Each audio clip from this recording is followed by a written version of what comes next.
Assalamualaikum warahmatullahi wabarakatuh. Selamat pagi, salam sejahtera bagi kita semua. Yang saya hormati Bapak Sekretaris Daerah Kabupaten Sanggau, yang saya hormati Bapak Kepala Dinas Lingkungan Hidup Kabupaten Sanggau dan Sekretaris Dinas Lingkungan Hidup Kabupaten Sanggau. Yang saya hormati Bapak Ketua Bidang Tata Lingkungan Dinas Lingkungan Hidup Kabupaten Sanggau. Yang saya hormati Bapak Kepala Badan Perencanaan Pembangunan Daerah Kabupaten Sanggau. Yang saya hormati Sekretaris Badan Perencanaan Pembangunan Kabupaten Sanggau. Bapak-bapak dan ibu-ibu sekalian yang mewakili OPD di Kabupaten Sanggau yang tidak bisa saya sebutkan satu persatu. Pertama-tama, mari kita panjatkan puji syukur kehadirat Allah Subhanahu wa Ta'ala, Tuhan Yang Maha Esa, atas kasih sayangnya kita bisa kemarin melaksanakan rapat kick-off meeting, rapat pertama untuk pembuatan KLHS RPJMD Kabupaten Sanggau untuk periode 2001 sampai dengan 2026. Mohon koreksiannya kalau salah. Namun memang kemarin seharusnya kegiatan rapat kemarin itu harus ada pembekalan materi terkait dengan pembuatan KLHS RPJMD. Namun dikarenakan kemarin ada sedikit saya kira ya untuk ada sedikit kesalahpahaman atau gimana, itu saya tidak melihat adanya pembacaan agenda acara pada kegiatan tersebut. Sementara saya, karena biasanya itu ada kegiatan memang pembekalan dalam kick-off meeting ini, saya menunggu dipersilakan untuk menyampaikan materi. Namun karena memang dari awal tidak ada dibacakan susunan acaranya, sementara saya juga menunggu dipersilakan untuk menyampaikan materi. Namun setelah kegiatan pembacaan atau kita mendiskusikan terkait dengan susunan tim pembuat KLHS RPJMD Kabupaten Sanggau ini, acaranya langsung disambung dengan diskusi atau tanya jawab. Saya sebenarnya masih berhusnuzon bahwa itu direncanakan ada sesi untuk penyampaian materi. Namun setelah saya menunggu, kemudian tiba-tiba rapat ditutup oleh Bapak Sekretaris Dinas Lingkungan Hidup. Namun tidak mengapa Bapak dan Ibu sekalian, memang terkait dengan KLHS ini bagi kita semua, terkhusus bagi saya, memang ini merupakan sesuatu hal yang baru. Dalam pelaksanaannya pun juga ada pengalaman yang berbeda-beda di tiap kabupaten gitu, sehingga saya berusaha untuk kekurangan kemarin saya tutupi dengan saya membuat rekaman materi pembekalan penyusunan atau pembuatan KLHS RPJMD Kabupaten Sanggau. Mudah-mudahan ini dapat melengkapi kekurangan kita pada waktu pelaksanaan kick-off meeting pada hari Jumat kemarin. Mohon izin Bapak Kepala Dinas Lingkungan Hidup Kabupaten Sanggau dan Bapak-bapak sekalian, saya akan menyampaikan ini materinya.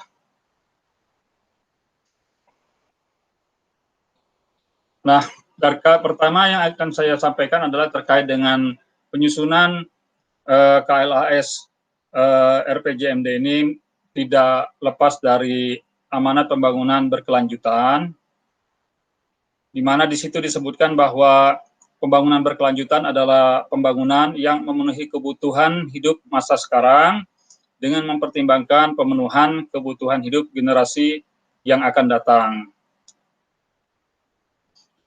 Kemudian KLHS atau Kajian Lingkungan Hidup Strategis merupakan rangkaian analisis sistematis, menyeluruh, dan partisipatif digunakan untuk memastikan bahwa prinsip pembangunan berkelanjutan telah menjadi dasar dan terintegrasi dalam pembangunan suatu wilayah dan atau kebijakan, rencana, dan program.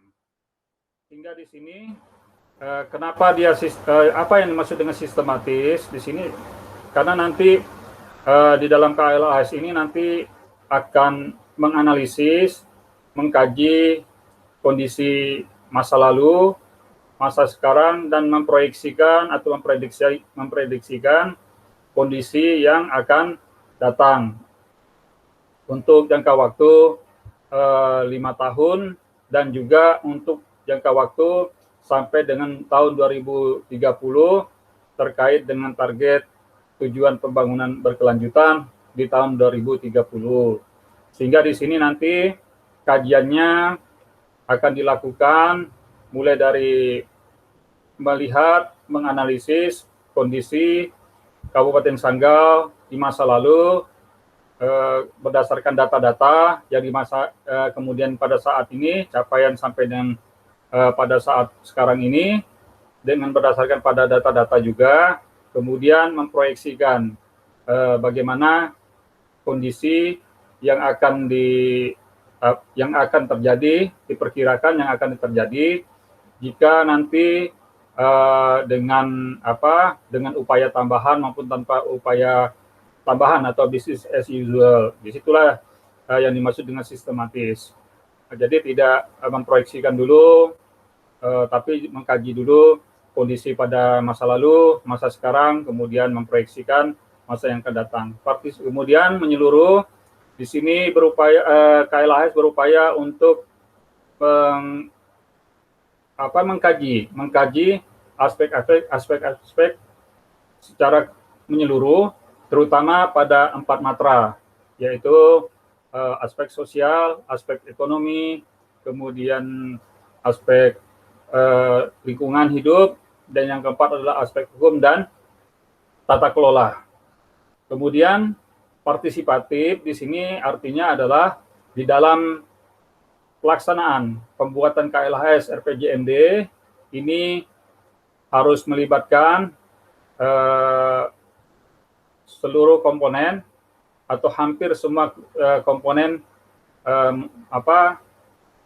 yang akan ikut terlibat dalam proses pembangunan. Di situ nanti ada pihak pemerintah dan non-pemerintah.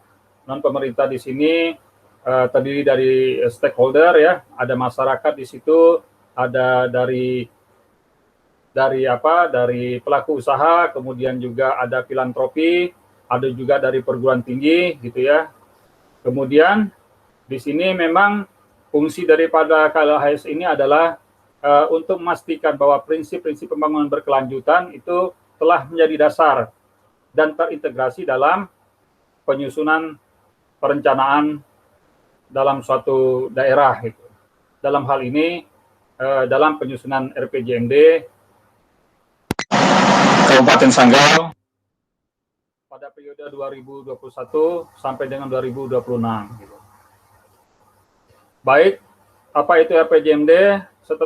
Seperti yang kita ketahui bersama, RPJMD atau kepanjangannya adalah Rencana Pembangunan Jangka Menengah Daerah, merupakan dokumen perencanaan pembangunan daerah untuk jangka periode waktu 5 tahun yang berisi penjabaran dari visi, misi, dan program kepala daerah dengan berpedoman pada RPJP daerah serta memperhatikan RPJM nasional. Seperti yang sudah disampaikan pada saat rapat kick-off meeting Jumat kemarin, memang di sini untuk kasus penyusunan KLHS RPJMD Kabupaten Sanggau ini merupakan revisi karena terdapat revisi RPJMD terkait dengan perubahan pada RPJP daerah Kabupaten Sanggau. Namun perlu saya sampaikan, di dalam Permendagri 7 tahun 2018, meskipun Permendagri tersebut itu berjudul terkait untuk penyusunan KLHS RPJMD, namun di situ berlaku kaidah mutatis mutandis bahwa prinsip-prinsip yang ada di dalam pasal-pasal dalam Permendagri 7 2018 itu juga berlaku bagi penyusunan KLHS RPJP daerah maupun juga revisi daripada KLHS itu sendiri atau revisi daripada RPJMD, sehingga dalam proses penyusunan KLHS RPJMD ini kita mau tidak mau memang harus mengikuti arahan-arahan yang ada di dalam Permendagri 7 2018. Baik, di sini seperti yang kita ketahui bersama bahwa terkait dengan tujuan pembangunan berkelanjutan atau SDGs yang kita kenal di sini memang ada 17 tujuan ya pembangunan berkelanjutan. Ya, kemudian di sini perlu kita perlu kita juga pahami bahwa sebenarnya apa yang diamanatkan di dalam SDGs tersebut itu sebenarnya juga secara eksplisit maupun implisit di situ juga terkandung di dalam terkandung dalam Pancasila, dasar negara kita, dan juga Undang-Undang Dasar 45. Seperti diantaranya ada kalimat di dalam Undang-Undang Dasar 45 itu yang menyebutkan melindungi segenap bangsa Indonesia dan seluruh tumpah darah Indonesia, dan untuk mewujudkan kesejahteraan umum, mencerdaskan kehidupan bangsa, dan ikut melaksanakan ketertiban dunia yang berdasarkan kemerdekaan, perdamaian abadi, dan keadilan sosial. Sehingga SDGs di sini merupakan juga bagian daripada kita, bagaimana kita untuk mengimplementasikan atau juga kita bagaimana kita ingin mewujudkan cita-cita yang terkandung di dalam Pancasila dan juga dalam Undang-Undang Dasar 45.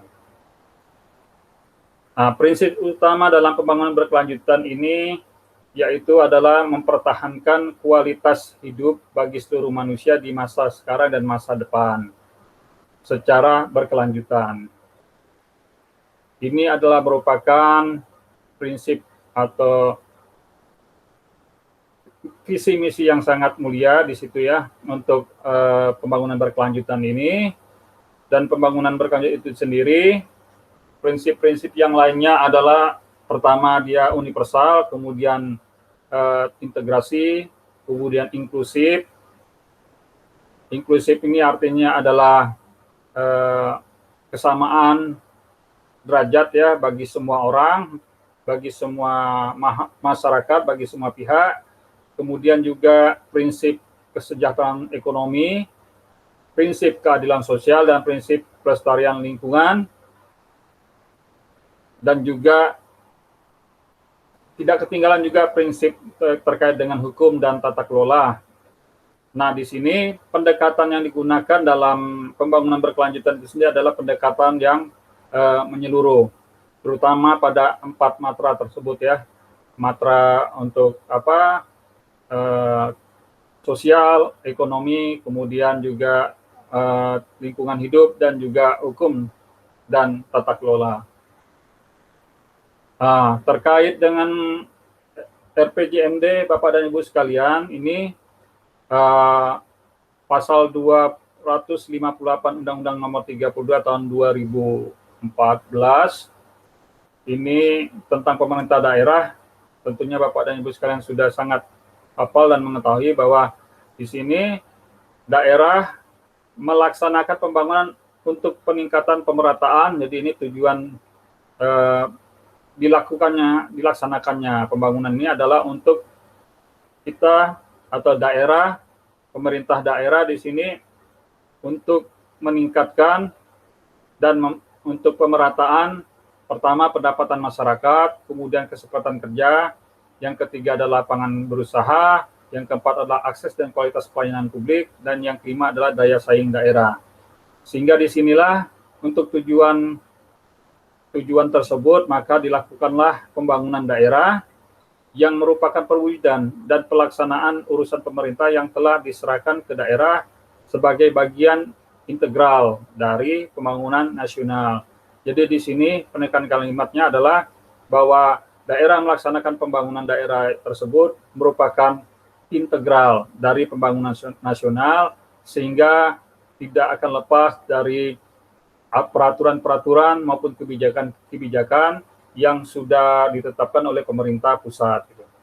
Kemudian untuk terwujudnya pembangunan daerah ini, pemerintah daerah menyusun rencana pembangunan daerah yang mana ini dirumuskan secara transparan, responsif, efisien, efektif, akuntabel, partisipatif, terukur, berkeadilan, dan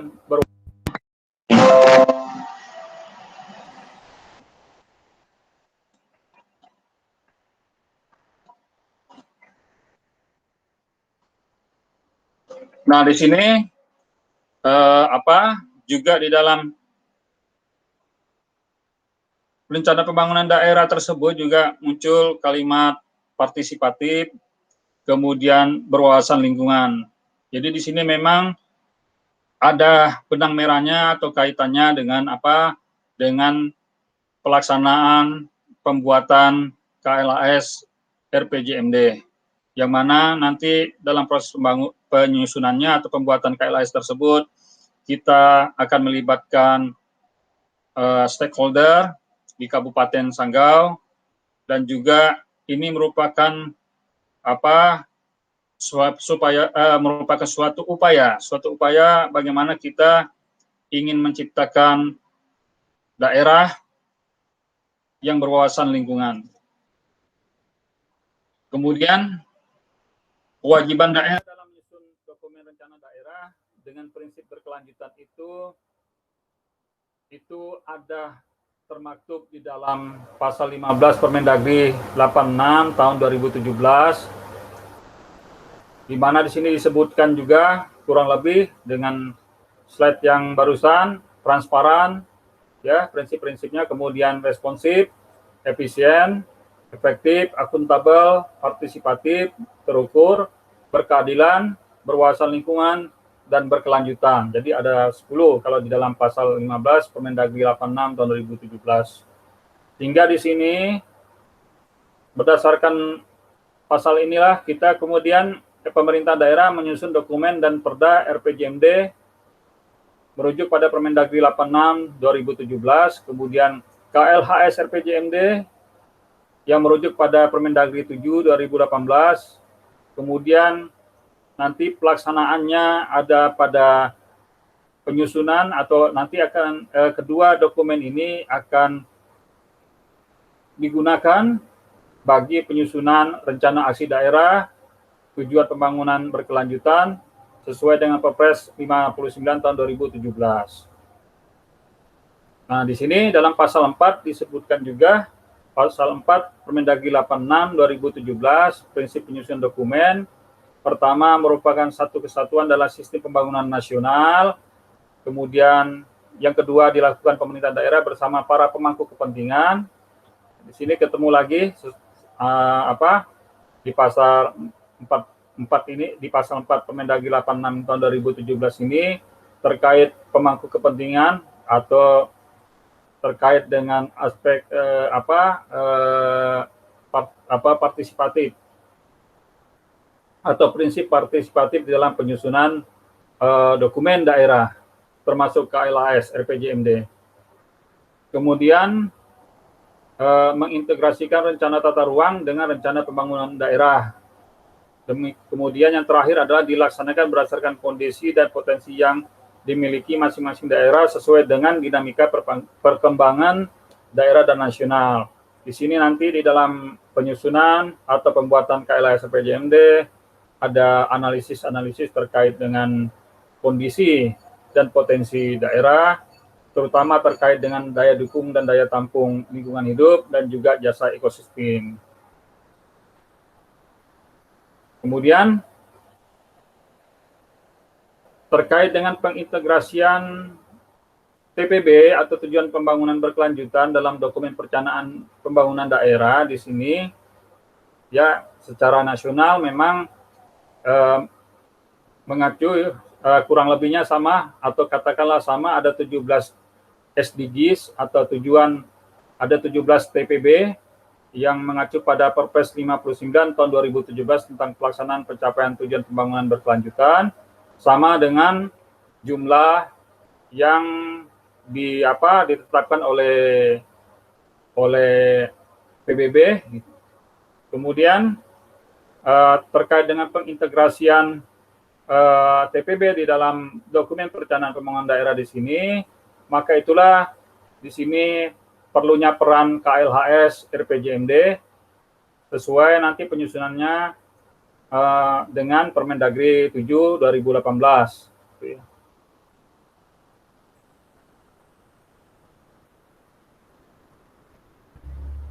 Kemudian pemetaan indikator TPB ini, indikator TPB secara global ini merupakan sebagai acuan bagi seluruh dunia termasuk di negara kita. Ya, ada indikator secara internasional itu ada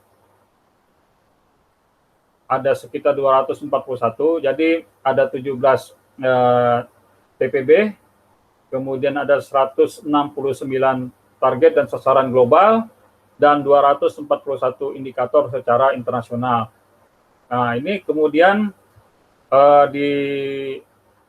diterjemahkan di dalam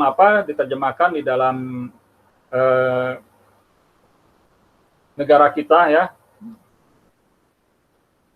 Ini sama itu untuk SDGs ada 7 TPB, kemudian 94 target dan atau sasaran global, sasaran nasional, ya, ini sasaran nasional.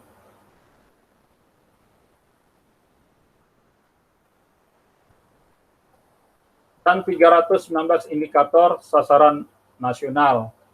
Jadi secara nasional itu terkait dengan TPB itu ada 319 indikator sasaran nasional yang dibagi kepada 4 matra, pembangunan sosial, pembangunan ekonomi, pembangunan lingkungan, dan pembangunan hukum dan tata kelola. Kemudian kita juga punya Undang-Undang 23 tahun 2014 tentang pemerintah daerah, di mana nanti ini undang-undang ini ada pembagian kewenangan pusat, kemudian provinsi, kabupaten, kota, gitu kan. Sehingga nanti ini akan mempengaruhi jumlah indikator. Jadi sudah ada penetapan jumlah indikator untuk masing-masing kewenangan di sini. Jadi untuk pusat, kewenangan pusat itu ada 308 indikator, kemudian provinsi ada 235 indikator, kemudian kabupaten ada 220 indikator, dan kota ada 222 indikator pembangunan berkelanjutan. Nah, setiap daerah ini memiliki jumlah indikator berbeda-beda dengan kewenangan dan kondisi wilayahnya. Jadi di tingkat pusat berbeda jumlahnya, provinsi juga beda, dan kabupaten serta kota ini berbeda juga jumlah indikator TPB-nya. Nah, Bapak-Bapak dan Ibu sekalian, di sini indikator kinerja pembangunan daerah merupakan alat ukur pencapaian kinerja suatu kegiatan dan program dalam bentuk keluaran, hasil, dan dampak. Ini sesuai Permendagri 86 2017. Kemudian indikator tujuan pembangunan berkelanjutan digunakan untuk memonitor capaian implementasinya gitu. Jadi di sini kalau kita simak untuk indikator SDGs itu ada sekitar 220 ya tadi untuk kabupaten. Kalau untuk kota tadi 222. Ternyata untuk RPJMD itu sendiri juga ada indikator kinerja pembangunan daerah yang jumlahnya 420. Nah, di sini yang yang sudah teridentifikasi ada kemiripan antara indikator SDGs dengan indikator RPJMD itu sebesar atau sebanyak 132 indikator. 132 indikator inilah nanti yang sudah teridentifikasi, yang identik inilah yang akan digunakan nanti untuk penyusunan KLHS RPJMD, ditambah dengan nanti tim penyusun atau tim membuat KLHS juga akan melakukan identifikasi lebih lanjut bagi indikator-indikator lainnya yang mungkin nanti akan ditemukan juga yang identik. Jadi bisa saja nanti indikator yang identik ini nanti akan bertambah gitu. Baik, ini hanya untuk kita untuk memberi penjelasan lanjutan ya, bahwa sebenarnya KLHS RPJMD ini bukanlah merupakan produk yang benar-benar baru. Sebelumnya itu di dalam Permendagri 67 2012 di sini juga sudah ada di situ terkait dengan penyusunan atau aturan yang menjadi dasar penyusunan KLHS RPJMD. Kemudian peraturan yang baru adalah Permendagri 7 ya, Permendagri 7 2018 ini yang digunakan saat ini gitu. Nah, ada perbedaan yang sangat besar antara Permendagri 67 2012 dengan Permendagri 7 2018 terkait dengan pembuatan KLHS RPJMD, di mana kalau yang Permendagri 67 2012 KLHS itu bersifat expose. Expose itu artinya dokumen RPJMD itu ada lebih dahulu, baru disusunlah KLHS RPJMD. Sementara kalau yang Permendagri 7 2018 itu penyusunan KLHS RPJMD bersifat ex ante, artinya dokumen KLHS itu disusun terlebih dahulu dan akan menjadi rujukan, menjadi dasar, menjadi pedoman bagi penyusunan RPJMD. Itulah perbedaannya Bapak-Bapak dan Ibu sekalian terkait dengan kedua peraturan ini. Nah, kita tidak perlu untuk melihat Permendagri 67 2012 ini karena kita sudah ada peraturan yang baru, yaitu Permendagri 7 2018, bahkan sudah ada petunjuk pelaksanaannya. Jadi kita sudah cukup untuk kita merujuk ke petunjuk pelaksanaan Permendagri 7 2018 dalam kaitannya untuk pembuatan KLHS RPJMD Kabupaten Sanggau. Nah, ini maksud dan tujuan penyusunan KLHS RPJMD adalah ada di pasal 2 Permendagri 7 2018. Pemerintah daerah ayat 1 ya, pemerintah daerah yang membuat dan melaksanakan KLHS RPJMD untuk mewujudkan RPJMD yang sesuai dengan prinsip berkelanjutan. Kemudian yang kedua, KLHS RPJMD menjadi pertimbangan dalam perumusan kebijakan rencana pembangunan daerah. Jadi KRP daerah dalam RPJMD. Ini adalah filosofi kemanfaatan KLHS. Ada beberapa manfaat KLHS sesuai yang disampaikan atau termaktub dalam Permendagri 7 2018. intinya ya ada beberapa kemanfaatan. Intinya adalah KLAS RPJMD ini merupakan instrumen kontrol pelaksanaan pembangunan berkelanjutan dalam dokumen perencanaan daerah. Nah, ini proses penyusunan KLAS RPJMD, Bapak dan Ibu sekalian, merujuk pada Permendagri 7 2018. Di sini ada dua proses. Pertama, proses pembuatan dan proses pemanfaatan. Untuk proses pembuatan di sini merujuk pada pasal 3 yang pertama dimulai dengan pembentukan tim pembuat KLHS RPJMD. Ini sudah kita laksanakan kemarin tanggal 12 Maret 2021 hari Jumat secara blended. Ada yang sebagian hadir di ruang rapat dan juga ada yang hadir di secara online gitu. Kemudian nanti langkah selanjutnya di sini adalah pengkajian pembangunan berkelanjutan. Pengkajian pembangunan berkelanjutan nanti ini akan dilakukan, diawali nanti dengan melaksanakan konsultasi publik pertama untuk penjaringan isu pembangunan berkelanjutan.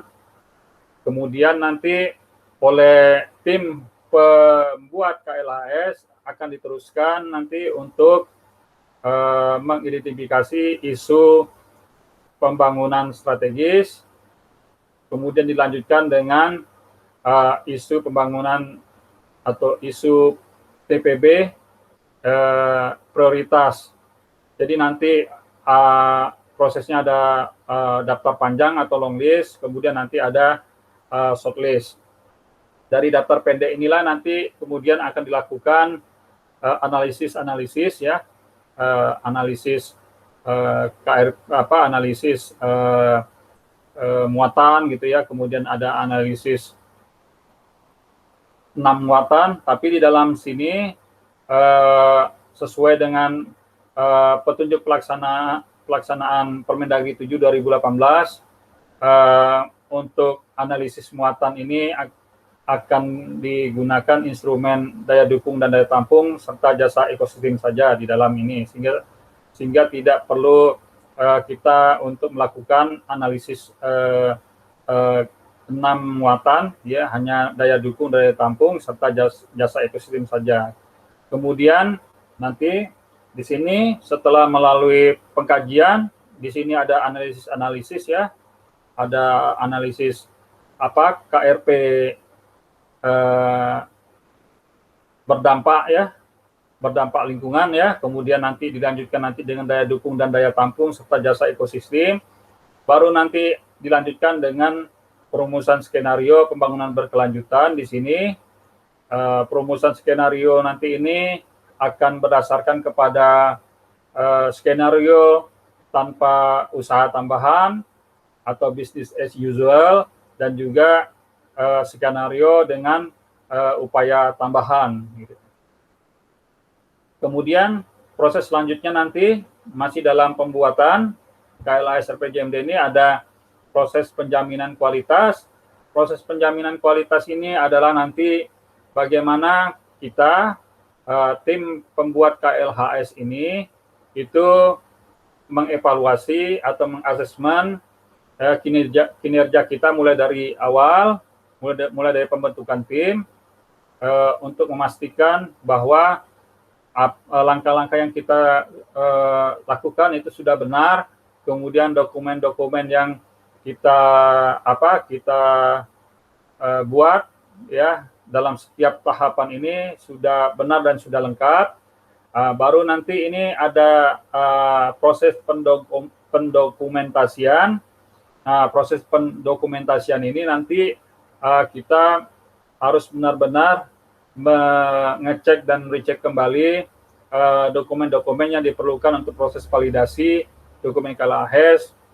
Di situ kita harus melengkapi adanya absensi kalau pada kegiatan-kegiatan rapat tim pembuat KLHS, kemudian absensi pelaksanaan konsultasi publik, foto-foto gitu ya, kemudian berita acara dibuat gitu dalam kegiatan rapat maupun dalam kegiatan konsultasi publik, ditandatangani oleh pihak-pihak sesuai dengan petunjuk yang ada di Permendagri 7 2018. Nah, setelah nanti divalidasi karena ini produk perencanaan kabupaten, maka validasinya akan dilaksanakan di tingkat provinsi. Dalam hal ini akan dilaksanakan di Dinas Lingkungan Hidup Provinsi Kalimantan Barat. Kemudian setelah melalui tahap validasi, nanti ini dokumen dinyatakan siap ya, atau dokumen ini nanti dinyatakan layak, siap untuk menjadi dasar bagi penyusunan RPJMD Kabupaten Sanggau.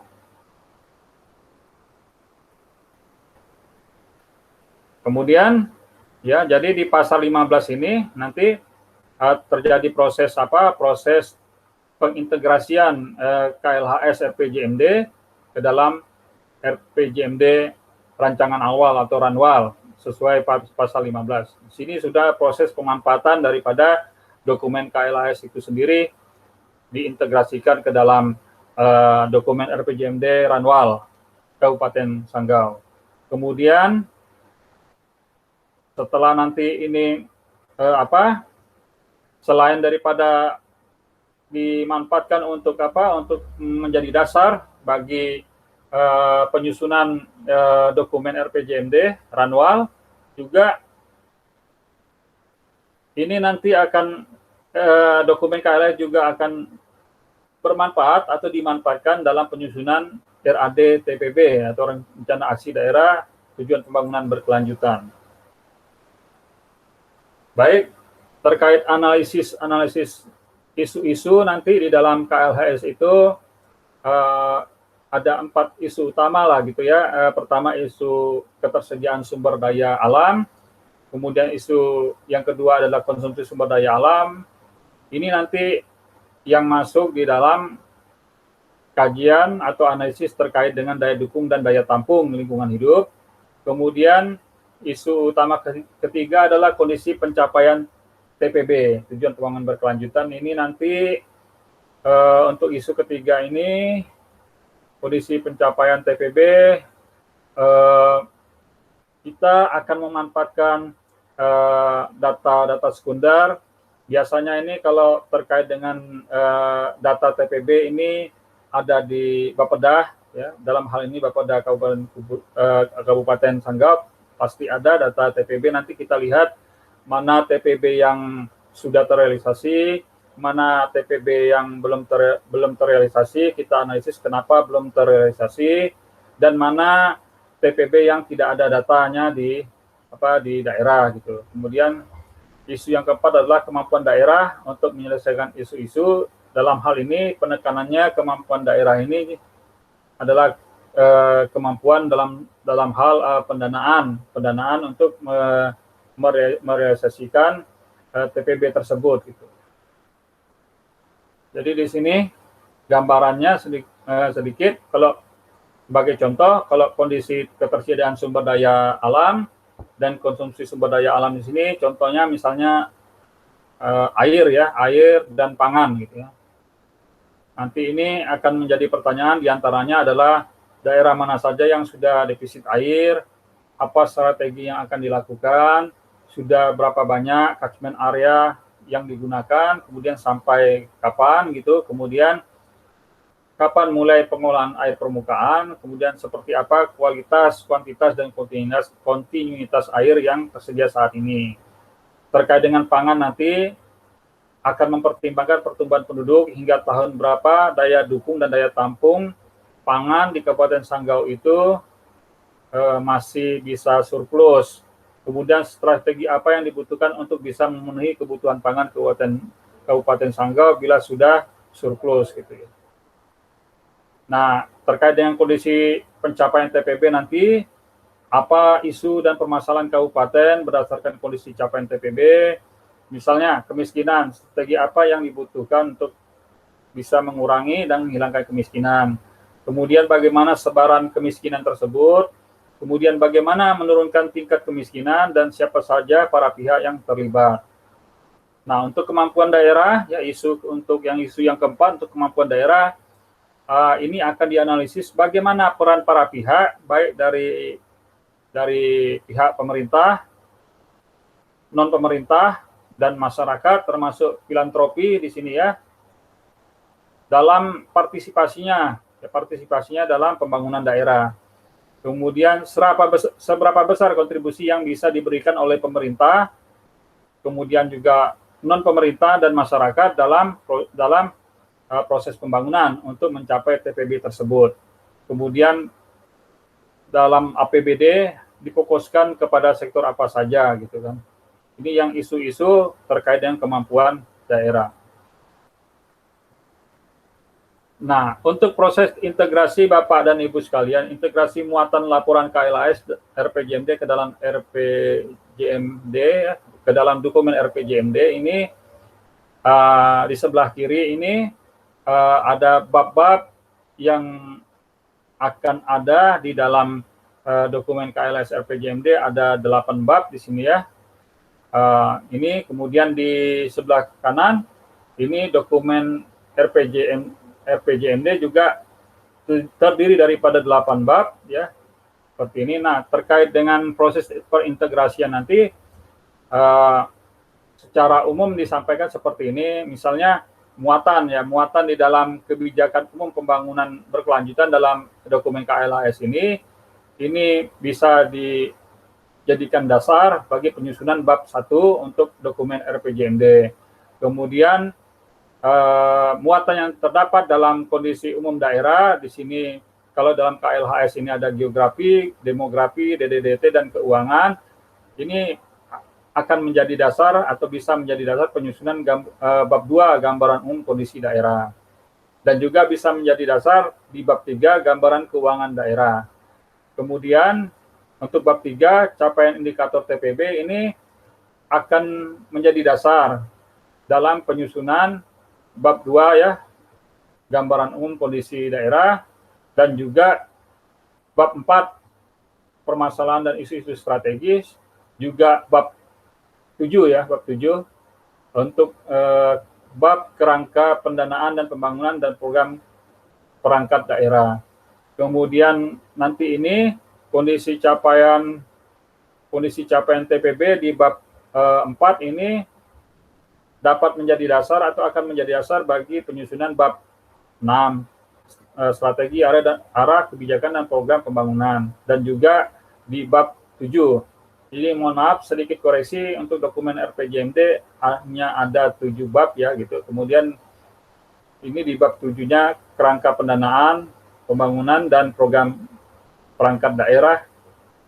Kemudian Bapak dan Ibu sekalian, untuk bab 5, muatan-muatan yang ada dalam bab 5 laporan KLHS atau dokumen KLHS RPJMD ini dapat atau akan menjadi dasar bagi penyusunan bab 7 kerangka pendanaan pembangunan dan program perangkat daerah. Demikian juga untuk bab 7 Bapak Ibu sekalian, jadi koreksi juga untuk dokumen KLHS dan RPJMD dan juga dokumen RPJMD ini juga sama-sama terdiri atas 7 bab, bukan 8 bab ya Bapak Ibu sekalian. Mohon maaf, ini koreksian karena saya ini menggunakan kacamata ya, yang memang ada agak sedikit kacamatanya perlu diganti lah Pak, udah waktunya diganti gitu, jadi agak sedikit salah lihat lah gitu. Dan ini yang bab 7 dokumen KLHS RPJMD terkait isu strategis, permasalahan dan sasaran strategis ini akan menjadi dasar pada bab 4 dan bab 5 di dokumen RPJMD. Baik Ibu-ibu, Bapak-bapak sekalian, Bapak-bapak dan Ibu sekalian, mohon maaf ini mungkin masih banyak keterbatasan yang saya sampaikan di dalam materi hari ini. Tapi mudah-mudahan ini bisa memberi manfaat bagi kita untuk sama pemahaman, kemudian memiliki kesamaan dari visi ya dalam kita nanti menyusun atau membuat KLAS RPJMD ini. Mudah-mudahan bermanfaat. Lebih kurangnya saya mohon maaf, masih banyak kekurangannya. Wabillahi taufiq wal hidayah. Wassalamualaikum warahmatullahi wabarakatuh.